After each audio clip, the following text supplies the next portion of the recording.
Good evening. Hope all of you are doing well. Today we're going to be learning Maseches Yevamos daf nun hey, and we're starting on the bottom of daf nun daled amud beis, 5 lines up where it says v'haditnan. We're in the midst of a sugya of discussing the sibling of one's father and the sibling of one's mother, and we're going to be picking up with that.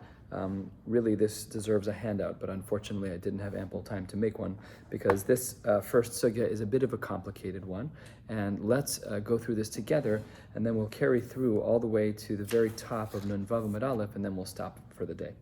So the Mishnah writes at the very bottom of Haditnan, we have a Mishnah that says as follows: Amru lo, a man was married to a woman, and they told him, Mesa ishticha.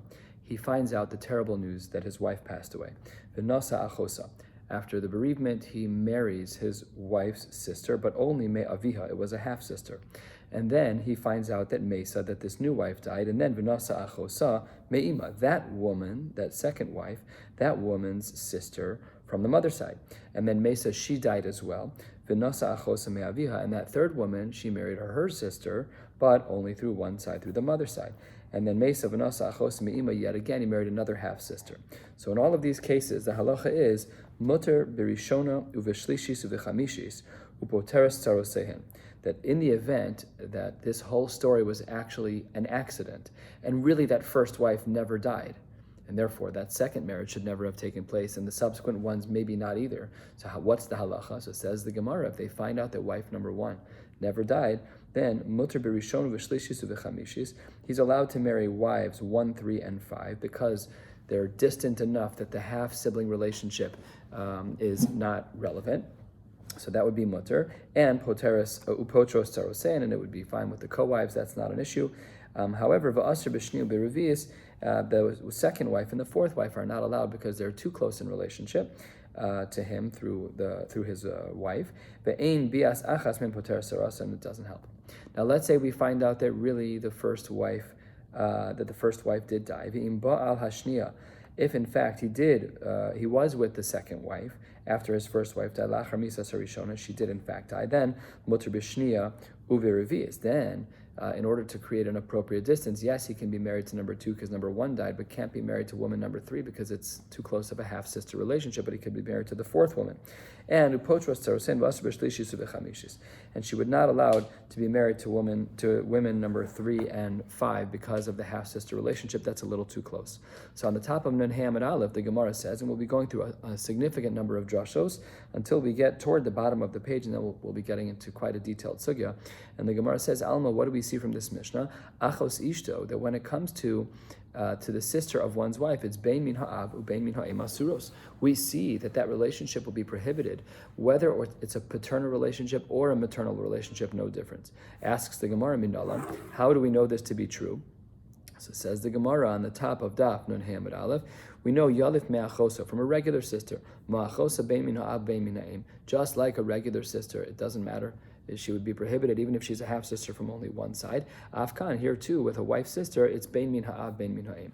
Says the Gemara, why don't we learn it out from another area of halacha? V'leilav midudaso. Why don't we learn it out from an aunt?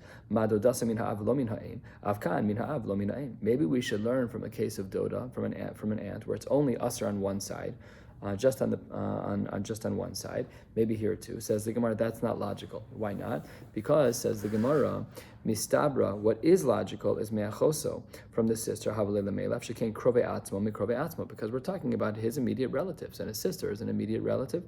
Says the Gemara, no, adarabba, maybe we should say midodaso havalei lemeilaf, shekain davar al yedei kedushin, midavar al yedei kedushin. But the aunt is through marriage, and the case of the half-sister is also through marriage, so that would have been a reasonable assumption for a comparison. So maybe the case of the doda is in fact a better place to learn from. So what does the Gemara say to this? No.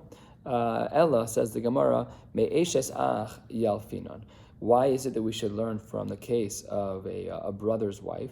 Because the shekain davar al yedei kiddushin v'krove atzmo, it checks off both of those boxes, and therefore that's an appropriate marimakom. Very good. So we said, how do we know the marimakom? We asked this question at the top of the page of bein min ha'av, bein min ha'em, in regards to our case of achos ishto, and we learned it out from eshes ach. Says the Gemara 10 lines down, ve'eshes ach gufa min olan. How do we know about eshes ach itself? Says the Gemara, Eshes ach, the wife of one's brother, Detanya ervas eshes achicha lo segala bein min ha'av bein min ha'im. That's how we know that it is going to be usher with Eshes ach on both sides, the paternal side and the maternal side, with that particular woman. So the Brisa continues, Ata omer bein min ha'av bein min ha'im, o enu ela min ha'av lo min ha'im. Maybe we should say it's only on one side. Why did you say bein min ha'av bein min ha'im by the case of Eshes ach? Says the Gemara, that's not a good argument. V'dinhu, it's logical to say differently. Chiev kan v'chiev be'achoso. Over here by Eshes ach it's prohibited, and by one sister, ma'achoso bein min ha'av bein min ha'im, afkan bein min ha'av bein min ha'im. Just like by Eshes ach we see that it's both paternal and maternal relationships, so too, just like by a sister, so too by Eshes ach.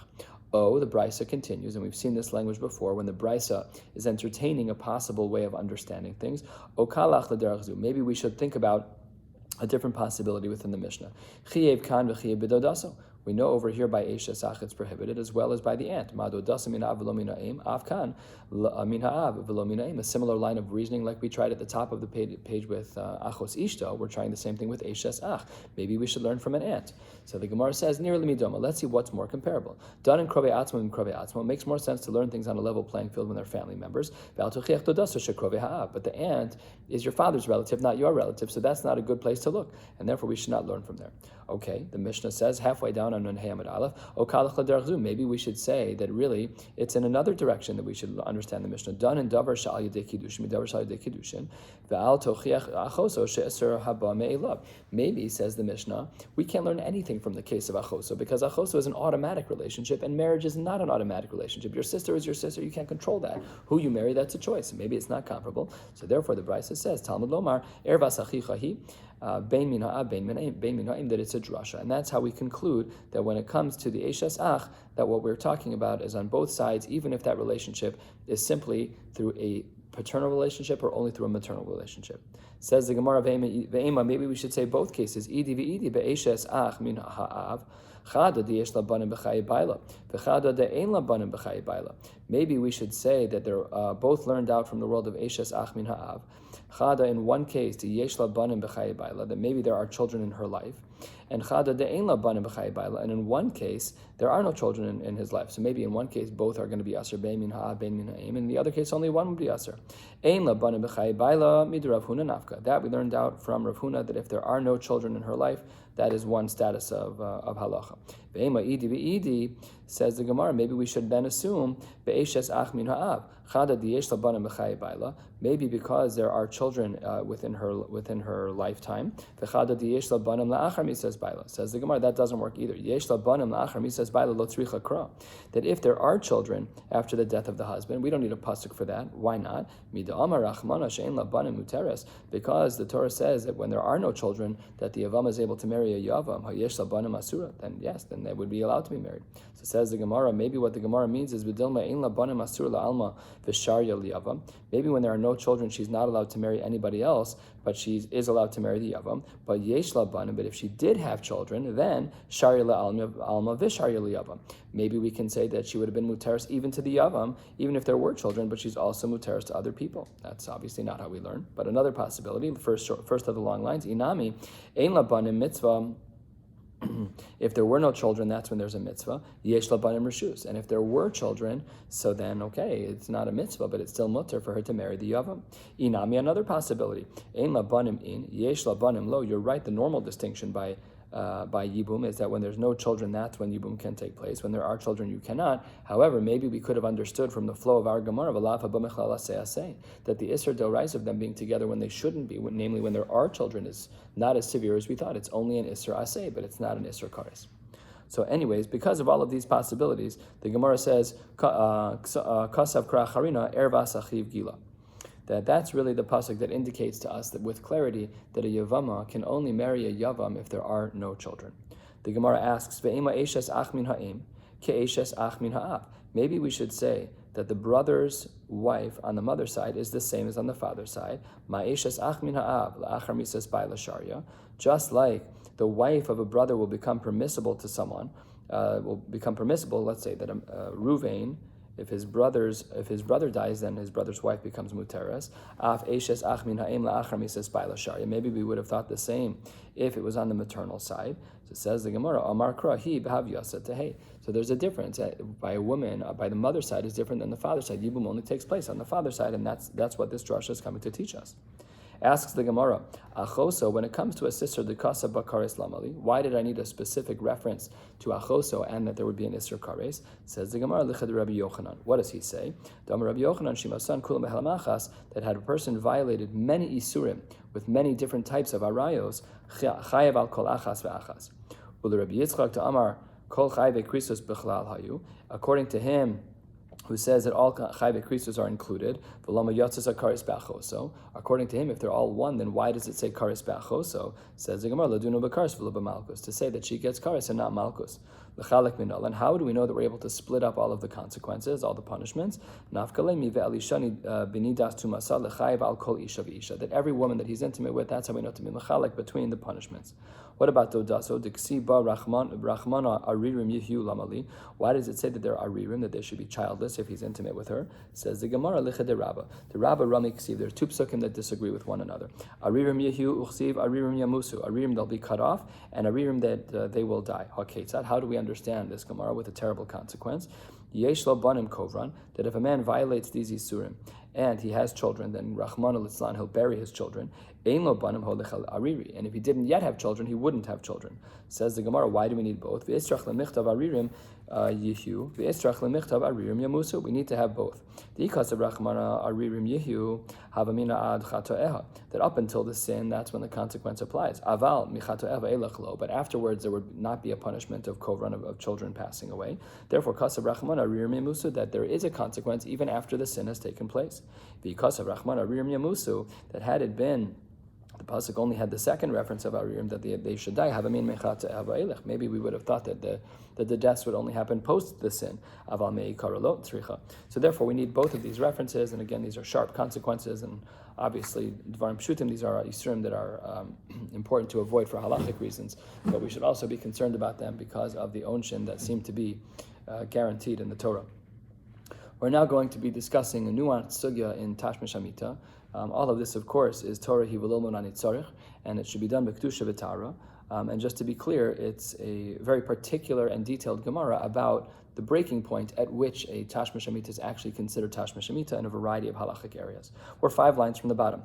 How do we know about ha'ara, about partial Tashmish Amita, that it applies by Lavan? It says the Gemara, because the Torah says shech v'zera by a case of a shivcha charufa, by a particular type of maidservant, this implies that one triggers an isser chayve lav with ha'ara, with just partial tashmish amita. Says the Gemara, wait a second,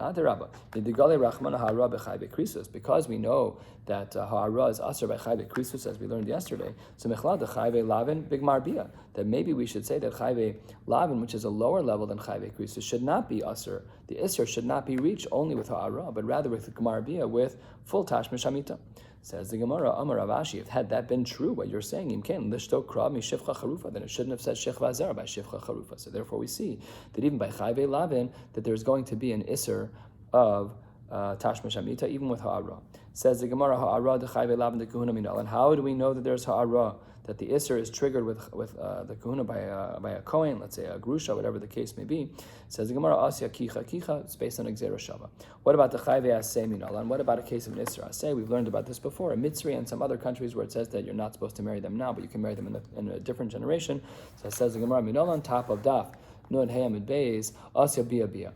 What about Yevama l'shuklan minal? And how do we know if a Yevama is with someone in the shuk that she will violate the Isser simply with ha'ara? Says the Gemara, Ilamanda Amar Lav Lav. According to the one who says that that's a Lav, we are just learned that the Lav has its own drasha, and therefore it would be ha'ara, and that's where the Isser is broken. And Ilamanda Amar Aseh Aseh. According to the one who says it's an Isser Aseh, either way, it's going to be an Isser D'oraisa based on ha'ara.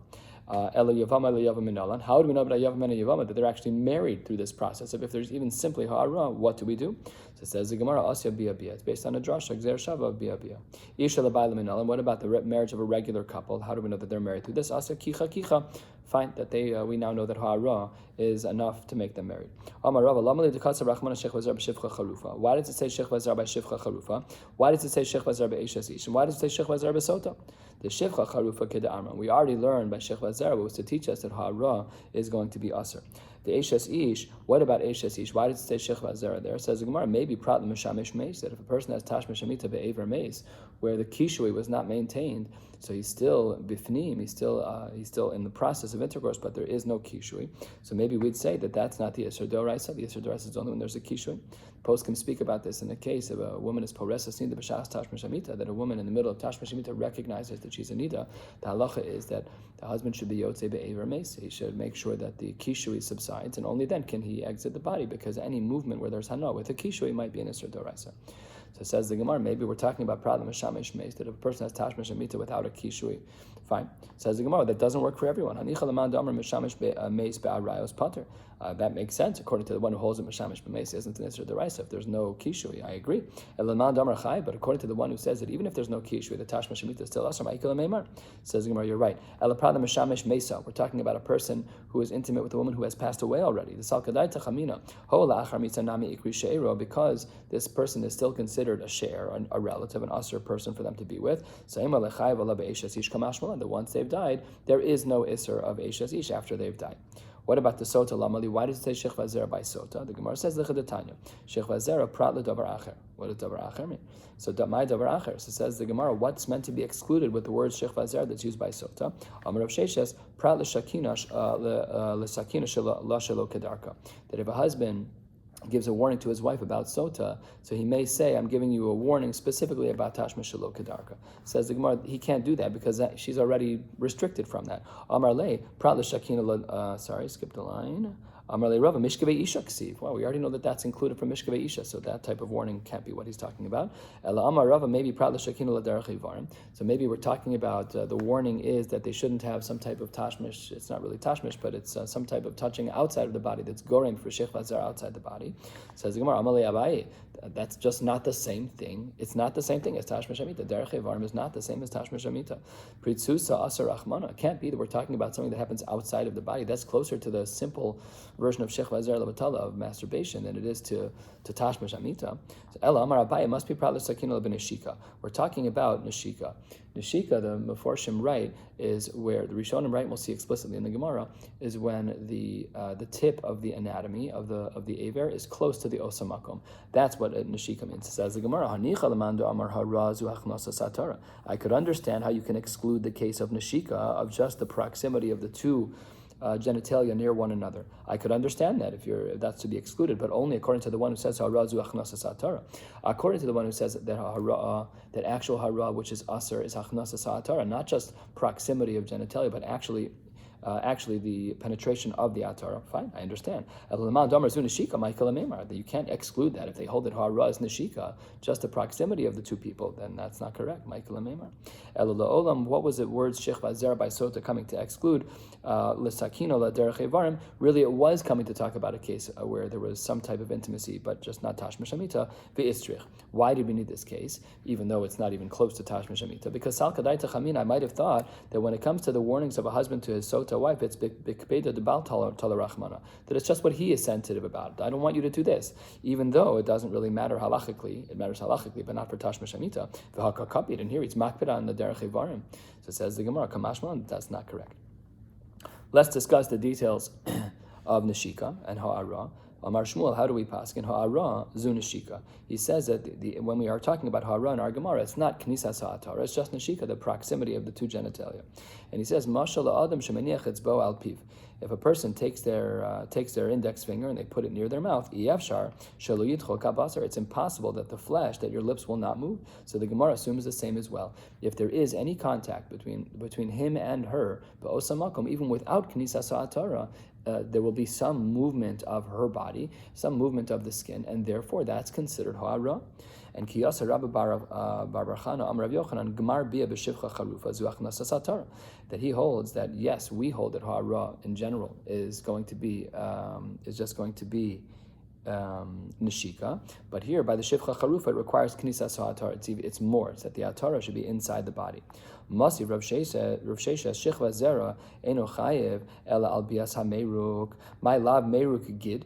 So we have a brisa that says that there's shechva zera to the point that there's meiruk of the emptying of the man, so that he would ejaculate into the body. But then the Gemara says no, that's not correct. My lav meiruk gid, that the whole anatomy is inside. No, meiruk atara, just a little bit of the anatomy is just the crown. And kiyasa Rav Dimi Rav Yochanan harazu achnasas atara. He disagrees with the previous opinion. Shmuel had said a few lines ago ha'ara is neshika. Rav Yochanan says ha'ara is not neshika. That's not enough. Ha'ara is actually considered to be knisas ha'atara. It has to be the crown enters into the body. Amrulei v'ha'rabba bar Rab Chana lo amar hachi. So he says that's not what the previous shita says. Amar lu o ihu shakroi o ana shakroi. Well, somebody's lying. Somebody's got to be telling the truth. Somebody's got to be lying. So kiyasa Rav and Amar Rav Yochanan ha'razu zachnasas atar. He actually quoted Rav Yochanan and said it really is achnasas atar. And the Gemara says adarabba bar Chana vaday palig adu Shmuel. He definitely argues on the shita of Shmuel. Milema palig. Do we have to say that lo minashika va'ad achnasas atar ha'ara, from the beginning point of the contact of skin from him to her, to the point of the whole atara being nichnas into the body, that's ha'ara karila. And kiyasar of Shmuel Yudam Rav Yochanan ha'ara zu achnasas atara, same as we saw a couple of lines ago. Rav Yochanan does hold it's achnasas atara, and Gmar Bia is Gmar Bia mamish. When we talk about Gmar Bia, that is the full aver being nichnas into the goof. Mikan va'elech eino ela neshika upater alehu paligad Shmuel. And according to this shita, the Gmar Bia is going to only be a full hachnasa into the goof, but anything less than that would not be considered problematic, and this does argue with the shita of Shmuel. We're going to stop right here on the top of Nun Vav Amud Aleph, and Im Yirtzeh Hashem will pick up tomorrow night in person. Wishing you all a beautiful day.